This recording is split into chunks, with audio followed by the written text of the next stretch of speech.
খরচ করার সক্ষমতা বাড়ছে না খুব একটা, অথচ বাজেটের আকার বাড়ছে প্রতি বছর অন্তত 15% হারে। ফলে কাটছাট করতে হচ্ছে বড় একটা অংশ। সবশেষ 5 বাজেটের পরিসংখ্যান বলছে এই প্রবণতা বাড়ছে প্রতি বছরই, যা নিয়ে অস্বস্তিতে সরকারও।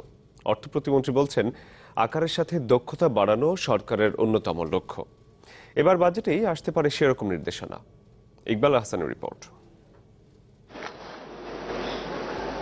ব্রিফকেস হাতে অর্থমন্ত্রীর প্রবেশ, তারপর দীর্ঘ বক্তৃতা। সাহিত্য আর অর্থনীতির অনন্য মিশেলে আশ্বাসের ফুলঝড়ি ছোটে তার কথায়। আমরা উল্লেখযোগ্য সাফল্য পেয়েছি। দেশ এগিয়ে নেওয়ার মসৃণ পথটাও চওড়া হতে থাকে প্রতিশ্রুতি, হাততালি আর টেবিল চাপড়ানোর শব্দে। বিপরীতে সময়ের সাথে দুশ্চিন্তার ভাঁজটা আরও স্পষ্ট হয় সাধারণ মানুষের কপালে। ঘোষণার পর সময় যত যায় ফিকে হতে থাকে বাজেটের রং। সংসদের আলোচনা হয়ে ওঠে অর্থহীন, সরকারও ঝিমিয়ে পড়ে বাস্তবায়নের মাঝপথে। বছর শেষে ফলাফল বিপুল টাকা কেটে ফেলতে হয় খরচের অদক্ষতায়। এই অঙ্কটা পাল্লা দিয়ে বাড়ছে দিন দিন।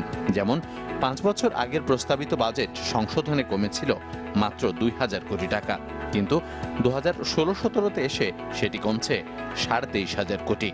আর এমন প্রবণতায় অসন্তুষ্টি আছে সরকারেও।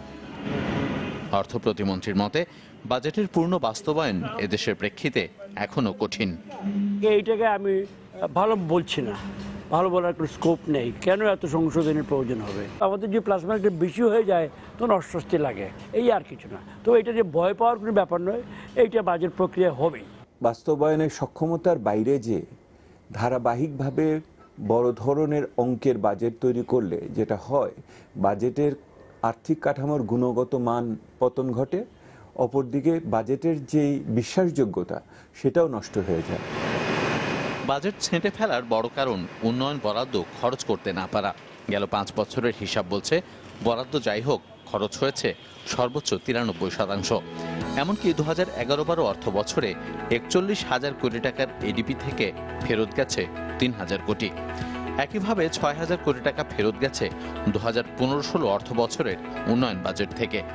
এমন অবস্থায় নতুন বাজেটে সেই অঙ্ক রাখা হচ্ছে 1.5 লাখ কোটি।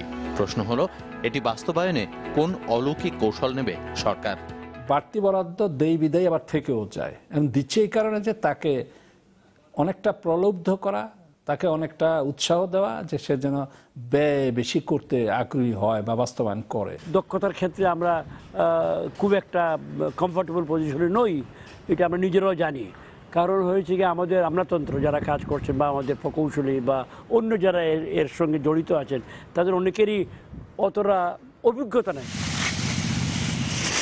বড় এডিপির পাশাপাশি নতুন বাজেটে নানা খাতে ভর্তুকি ও প্রণোদনা বাবদ থাকছে 27,500 কোটি টাকা। ইকবাল আহসান, চ্যানেল 24, ঢাকা।